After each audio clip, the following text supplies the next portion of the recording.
സമൂഹ മാധ്യമങ്ങളിലൂടെ നടത്തുന്ന സിനിമാ വിലയിരുത്തലുകൾ പലപ്പോഴും പരിഹാസമായി മാറുന്നതായി സംവിധായകൻ ലിജു തോമസ്. മോശം ഭാഷയിൽ സിനിമാ റിവ്യൂ നടത്തുന്നവരോട് മറുപടി പറയാനില്ലെന്ന് നടൻ അർജുൻ അശോകനും പ്രതികരിച്ചു. ദുബായിൽ അൻപോട് കൺമണി എന്ന പുതിയ സിനിമയുടെ റിലീസിന്റെ ഭാഗമായി സംസാരിക്കുകയായിരുന്നു ഇരുവരും. സിനിമയുമായി ബന്ധപ്പെട്ട നല്ല നിരൂപണങ്ങൾ അംഗീകരിക്കുകയും തെറ്റുകൾ തിരുത്താൻ ശ്രമിക്കാറുമുണ്ട്. എന്നാൽ സമൂഹ മാധ്യമങ്ങളിലൂടെ നടത്തുന്ന സിനിമാ വിലയിരുത്തലുകൾ പലപ്പോഴും പരിഹാസമായി മാറുന്നതാണ് തോന്നുന്നതെന്ന് സംവിധായകൻ ലിജു തോമസ് പറഞ്ഞു. ഒരു വ്യക്തിയുടെ മാത്രം കാഴ്ചപ്പാടുകളിൽ സിനിമയെ വിലയിരുത്തുന്നത് പലപ്പോഴും തമാശയായാണ് തോന്നാറുള്ളത്. എന്നെ സംബന്ധിച്ച് അയാളൊരു കോമഡി പീസായിട്ട് ഞാൻ അയാളെ കാണുന്നുള്ളൂ. കാരണം അയാൾ മാന്യമായ ഭാഷയിൽ വിമർശിച്ചിരുന്നെങ്കിൽ ഒരു കുഴപ്പമില്ല. ഇത് വളരെ നമ്മളെ പരിഹസിക്കുന്ന രീതിയിലും അതൊക്കെ വരുമ്പോൾ അതൊരു പ്രശ്നം തന്നെയാണ്. അല്ല, ഈ പരിഹാസം കാണാൻ ആളുണ്ട്, അതാണ് അയാളുടെ വയറ്റിപ്പിഴപ്പ്. അതുകൊണ്ട് പിന്നെ അത് കണ്ടിന്യൂ ചെയ്യട്ടെ. മോശം ഭാഷയിൽ സിനിമ റിവ്യൂ നടത്തുന്നവരോട് മറുപടി പറയാനില്ല എന്ന് നടൻ അർജുൻ അശോകനും പ്രതികരിച്ചു. ഒരു സിനിമ പരാജയപ്പെട്ടാൽ അതിനെ പോരായ്മകൾ കണ്ടെത്തി അടുത്ത സിനിമയിൽ തിരുത്താൻ ശ്രമിക്കാറുണ്ട്. തിയേറ്ററിൽ ഓടുന്ന സിനിമകൾ മാത്രം തിരഞ്ഞെടുത്ത് അഭിനയിക്കാനാകില്ല എന്നും അർജുൻ കൂട്ടിച്ചേർത്തു. ഇപ്പോൾ എനിക്ക് ഇഷ്ടപ്പെടുന്ന പടങ്ങൾ ചിലപ്പോൾ ചേട്ടൻ അല്ലെങ്കിൽ വേറെ ആൾക്ക് ഇഷ്ടപ്പെടണമെന്നില്ല.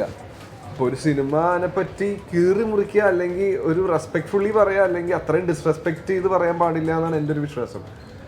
എനിക്ക് ഭയങ്കര വിഷമമുണ്ടാക്കുന്ന രീതിയിലാണ് റിവ്യൂവർ സംസാരിച്ചത്. പക്ഷെ നമ്മളത് റിയാക്ട് ചെയ്യാൻ പോയിട്ട് കാര്യമില്ല.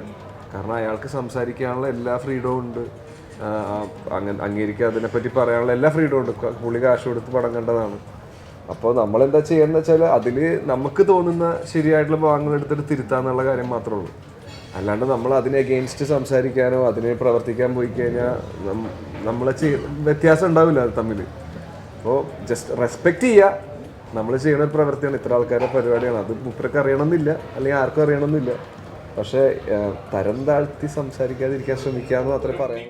അൻപോട് കൺമണി എന്ന സിനിമ ഷൂട്ട് ചെയ്യാൻ നിർമ്മിച്ച വീട് ഭവനരഹിതരായ സുഹൃത്തിന് സമ്മാനിക്കാൻ കഴിഞ്ഞത് സ്വപ്ന സാക്ഷാത്കാരമായിരുന്നുവെന്ന് അണിയറ പ്രവർത്തകരും പറഞ്ഞു. എന്നുവെച്ചാൽ പ്രായമായ അച്ഛനമ്മയാണ്, എൻ്റെ കുറച്ച് പ്രായമായി, കുറേ കാലമായിട്ട് പഴയ വീട് പൊളിച്ചിടുകയും ചെയ്തു.